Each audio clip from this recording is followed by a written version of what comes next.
Hello and welcome to this Engerati session where we're going to talk about talent and diversity. And before I start and I get our guests to introduce ourselves, I just want to say welcome and thanks for being here and indulging me in talking about this topic. But let me frame the position of where it came from.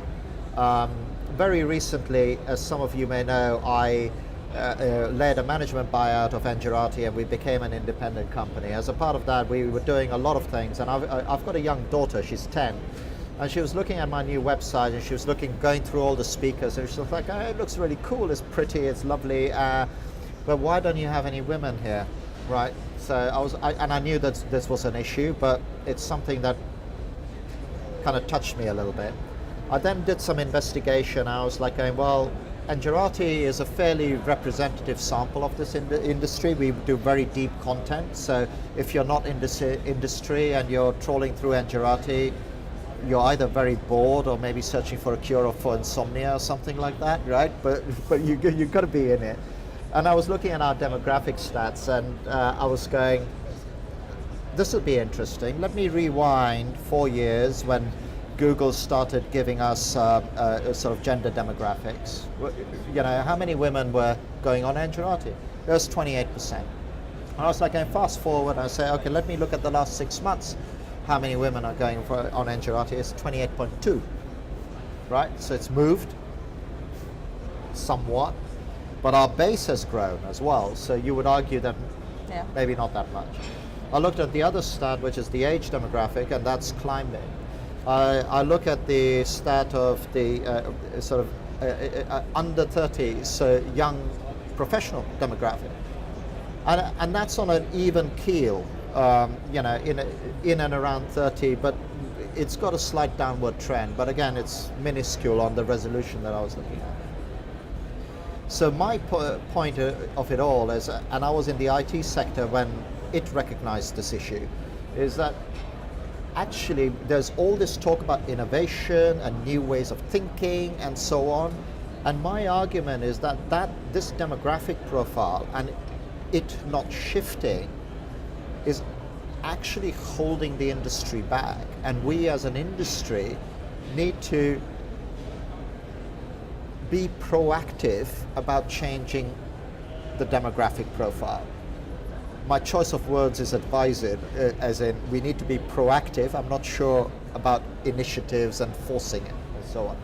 But before we start, just so that the viewers know, if I can ask both of you to introduce yourself, Lorena and Erik, and tell us where you come from, and I'd love to have this discussion with you. Okay. So Lorena. Hi Adam, my name is Lorena Skijan. I'm coming from Vienna. I'm within Wien Energie. It's a largest Austrian utility. I'm head of the marketing department. I'm dealing with product development, product management, data analytics, and all this stuff comes in my department together, and that's what we are trying to put forward. Erik? Hi, my name is Erik Suichies. I'm working for Vattenfall. Vattenfall is a company that's based from Sweden, very active in Scandinavia, predominantly Germany, Netherlands and the UK, so Northwestern Europe. And I'm heading the business unit that's responsible for all the business customers that we have in the Netherlands. And so let's kick us off. I mean, what do you both of you think of my assertion that, you know, this static and aging demographic is actually a negative thing for this industry? I mean, Lorena, you know, is that your experience? Do you see that as well? Yes, I see that. It's not only a gender question, it's also a question of generations changing. And like traditional companies have, I think, still old structures in place, not only in regards to persons who are working, but also like organizational structures. So it's going to be difficult. We have to push forward in a more diversifying, more like a matrix organization, more innovation put into. So and you're not just saying that just as an observation and hey, this should happen, you think it has real business impact if it doesn't change? Yes, it has a real business impact in my opinion, because actually when we go now, for example, to the gender question, over 50% of the consumers are women. So men are producing products for 100% of the market, and the 50% of the market is just maybe having other interests that the man just does not understand in a proper way, or is not able just to put it forward in a proper way. So the industry is losing a lot of potential by not recognizing actually this fact. So that are facts in my opinion. And on the other hand, the statistics are that, for example, you have more academics are women than male. Yeah, it's for the past minimum 10 years or something. So it's also a huge potential that these companies and the big utilities are not taking into their organizations. They're just leaving it like on the streets, the whole academic and intellectual potential that women are able to bring into the company. And as a third argument, and that's really an observation, women have a different management style. And what my personal observation is in our organization is that really the young generation, this digital natives, Generation Y and everything, they are just not anymore into this old school, top-down, slightly, you know what I mean, type of management. I get it. They Yeah. just want to be, you know, eyes on eyes with you, just to be able to provide their ideas, what they actually want to bring into the organization. And I think that women are bringing in really forward a different management style, and the young people like it. So there are three key factors why actually it's very important for the industry to let women in more and more. And Erik, is Yeah. all of this resonating with you? Well, I can certainly relate to the topic to a certain extent. So I do feel that we can improve much further. I do also see in my organization that in certain areas, if you look at gender diversity, if you look at cultural background, for instance, if you look at the possibility to at least be conscious and be open about your, for instance, your sexual preference, those sort of things, that there's room for it. However, I have to say that I strongly believe that we need to really consciously drive this topic forward. So it's something that I see in certain areas of the company, it's moving ahead. Sometimes also relates to the location, for instance. For instance, here in Amsterdam, you see a bit of a different background culturally than people who are living in other, or who are working in other offices, for instance. But I think as a company, we need to be consciously aware of this diversity, and I also think that we need to drive it in a good way, because I think if we are much more conscious and drive it in a positive way, then it will certainly help us being more successful as being integrated part of society. Because at the end of the day, as your company, we are also a utility company, and a utility company is an integral part of society. So you need to know what is happening in society, what is important for our customers, what's important in terms of development, etc. So I think it's an important topic to drive forward. So how do you think, and I'm not sure we're going to find the solution in the time we have here, but I'd like to pick your brains on air virtually, if I can. How do you think we can bring about that change? I mean, when we were talking off air a little bit, you know, you have these very targeted initiatives, what you call, Women in Energy and so on. And laudable as they are, I do find when I talk to people off air, and also they are perceived as being somewhat annoying because they create another bias, you know, and so on. I mean, have you guys experimented with that? Because it does need some experimentation. Well, I think how I see it is that you need a sort of a top-down approach, but also a bottom-up approach. So a top-down approach could be we have a KPI and we really strive for more diversity. that is maybe related to what you're saying, that we give more room to female leadership, for instance. So I think that is important to really make it happen. But at the same time, you can not only do it top down, you also need to do it bottom up. You need to have role models in your organization, and you need to stimulate that. Just to give you some examples there. So we are in our company. For instance, we support. In this case, on sexual preferences, we have been participating in the Pride Parade. So we have been communicating about it. We are participant in a program here in the Netherlands on cultural background, and sort of that's called a giving back program to students who have a different cultural background and maybe not have sort of the going into, hey, now I'm a talented student, but maybe I don't know the right people in organizations, and can someone help me? And we need to also communicate in our organization on what's happening. We have a diversity and inclusion officer that is setting out a program. We do trainings on D&I. So it's different aspects, and you really need both to make people aware, and to also make people aware that maybe unconsciously people are biased in certain ways. But I'm always doing the right thing. Maybe you're not. Maybe from your own mindset you don't really take into account that people are different. And I really see it as both ends. And Lorena, we've talked about this off-air numerous times as well, and I know you're passionate about these sort of women in energy initiatives as well. But from a personal perspective, Yeah.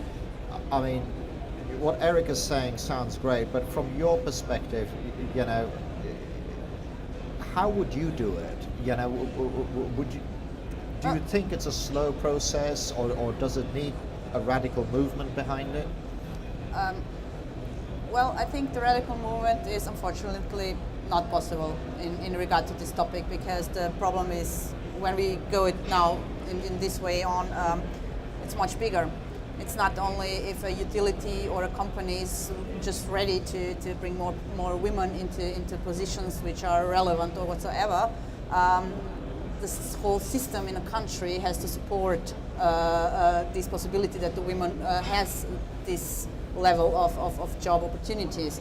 Because in Austria, it's maybe a little bit specific, but if you don't have a possibility that somebody keeps out a child, then you cannot be in a upper management position as a woman. So all these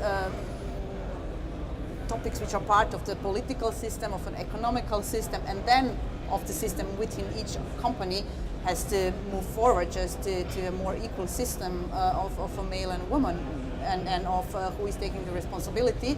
And of course the politics and the utilities or the companies have to take also more responsibility, to take, okay, I have to go into some initiatives which are really solving the problems that a woman has, which not only wants to be a mother but also wants to be a businesswoman. And it's very difficult. So the problems are in place, and they have to be like, you have to put them from all sides. But I think initiatives within the companies are very important, like yours on diversity. Communication is one of the most important stuff. I think we are maybe not communicating enough. I'm so sorry. That's all right. This is terrible. That's all right. Someone's trying to communicate with you. The whole time. But I think maybe we should more go into the direction, what are actually the benefits if we have more diversity within our company. And then to say, okay, Europe is actually we have we have citizens which are coming from different countries, from different backgrounds. You're about to lose a chunk of them, but carry on.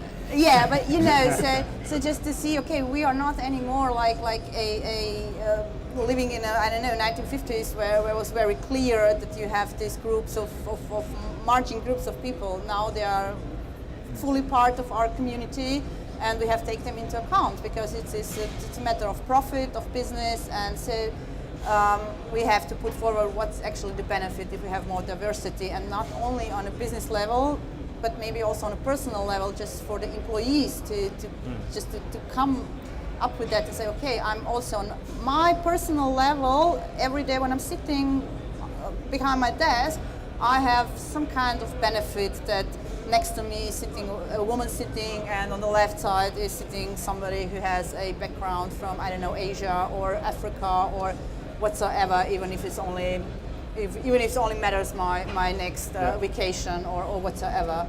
So yeah. Because on that, I mean, I think you said something what I found very salient at the top, where the kids who are the digital natives have like to work in a different management style, which is maybe why I've always done startups, because maybe I was a digital native a long time ago, but I don't like the top-down approach. But so I get that. But my point is really also that the entire conversation you hear here is about our sector becoming more and more digital, more and more data-centric, and so on. So there's a huge talent issue. So if a bright young thing walks out and says, "Hey, I want to be a data scientist," I don't think the first company that comes to their mind is any of the utilities. I'm not going to name them here because that would do them a disservice. Yes. But I do think that that is inextricably linked to the type of talent and image profile within this sector, because it's not like the work is uninteresting. Actually, the data points that are coming out of the utility sector are far more diverse, exciting, and interesting, and have societal benefit. Exactly. But isn't that also part of this talent and diversity thing? We've got to change the image. I can relate to that.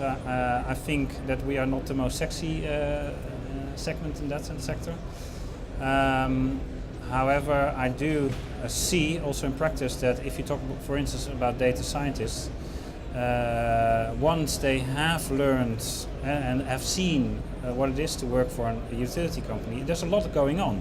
We are in an energy transition. We talk about new forms of energy. We talk about sustainability. We talk about maybe electrification of transport. So whole new sector maybe being integral part of our sector in the future. That has potentially an enormous impact on society and gives a lot of challenges. So I see a lot of opportunities for these talents, but I do understand, so where we come from, it's not maybe it's not on top of mind. So I do see that as something to work on, and I also see, at least in our company, that we are we are aware of that, and we also understand that we need to take steps there to ensure that we can be attractive to these type of talents in the future. And do you think that has a direct link to talent and diversity? Diversity as well, right? The two are linked, right? Yeah, because I think from a content perspective, I'm very optimistic. I think we are in a sector that has a lot of potential for people who really want to make a difference in the future. And if we then combine that with how we want to steer our organization, also give room, for instance, young talents, as you were referring to, they're looking for other ways on how to communicate with their colleagues, etc., and how to be steered upon. That if we are open to look for these changes, I think that can be very beneficial. Do you see it as well like that? Yeah, I see it actually. It could develop to a huge problem. I think you really brought it to the point, because actually it's funny, because utilities in our industry, the power industry, let's name it like this, is developing in a direction that's so diversified that you need so many talents from different type of education, backgrounds, languages, whatsoever. We are going into the global distributed systems, electric vehicles. So, it's not that old school type of I need an engineer from a technical university who is going now to build up a grid or whatsoever. We are completely going into the new world. And we are maybe losing the chance to get the right talents, the best ones, just because we are still providing a system that these people are just, they're not accepting it. That's just that's a radical change, because in the past, and it was in my case also like that, you are also looking, okay, if I go to this kind of company, I have a certain part, it's security, a secure job, it's a nice job, This is not important that much anymore, because we are going from a materialistic world into the sharing communities, into platforms, into complete different mind setting. So just to reinforce that, I read a study, and I think it was in The Economist, where people saying that the next generation is going to see it as the new normal, that they have 2 or 3 jobs. Exactly. And it's not 2 or 3 like shelf stacking jobs, it's 2 or 3 exactly. knowledge worker jobs, I suppose. Yeah. Exactly. So they want to work with something that's very interesting. That's what our industry can provide for sure. I'm really, because I'm enjoying my job too, and my team is enjoying it too. But what's missing is really that these people say, okay, when I go there, I'll really get my freedom to bring in my ideas, my knowledge and everything, and have a freedom how I do that, and how I communicate with my colleagues within the community and everything. So I think it's a big challenge for our industry to step into that, because it's not that easy, But there is, if I may bring something in, I read, I think 1 or 2 years ago, it was a article in the New York Times when a woman was just doing a little bit of statistics. It's just like you did with your homepage, and she was like looking, okay, the New York Stock Exchange companies were listed. So when are the times when there are more women CEO? So it's always in the crisis. And then when the times get better with the stocks and everything, then male take over. So it was very, very funny for me to read that, because I thought, oh, great. So when there are problems, then we are in place, And when the times are just good and relaxed, then say, but I'll send it to you.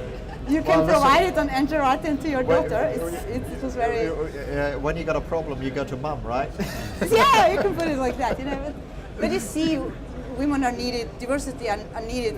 We just need to put it into. So I'm conscious of time, and I'm really excited that you guys have joined us. And like I said to you guys, I'm hoping that this is a start of a conversation that I'd like to have on an ongoing basis within Engerati, and maybe it create something wider for the community. But I'd like to ask you this, and this is, we've been talking about your companies for a while now. I'd like to turn the lens a little bit.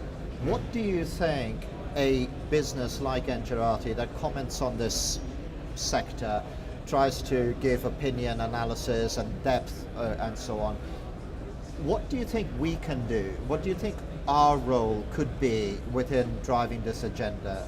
Is there anything that comes to mind? I mean, I've already mentioned to you that we're going to make a conscious effort of getting more women on our speaker panels, but that's a small thing. But well, as you also refer towards your daughter, I think it's really about role models. And I think it would help inside our organization, but also talking to partners in the market, other companies in the market, that if we have role models and we see that it works, that diversity gives better business performance at the end of the day, I think that really helps. I think in the first place, a clear commitment, because that's also something that makes us just happy, and then we can commit also to Engerati or to a company, and just one step after the other, and don't give up, because otherwise we won't get there, and it's a potential. But I think there is no right answer. It's just a commitment, and then pushing it forward, and anytime you lose it, just look at your daughter. It's like, oh my God, I lost it, so I have to go back on the track, back on track. Yeah, no, definitely. I look forward to that. I mean, I'd just like to thank you both really for joining us. And I'd like to thank you as well for watching. By the time you watch this, this will be about a month and a half old. But it's only because I want to take the time to set us up at Engerati to continue this narrative. I'm committed to it, and we're going to keep doing our bit. It was great for you guys to join me, and hopefully we can, I don't know, create something. I think we've come to the consensus it needs to be done. There's no Absolutely. blue pill, red pill. I'm referring to the Matrix here now. But we'll get there. Thank you very much for watching. It's sort of another energy talk. I've had great fun on this one. Thanks for tuning in.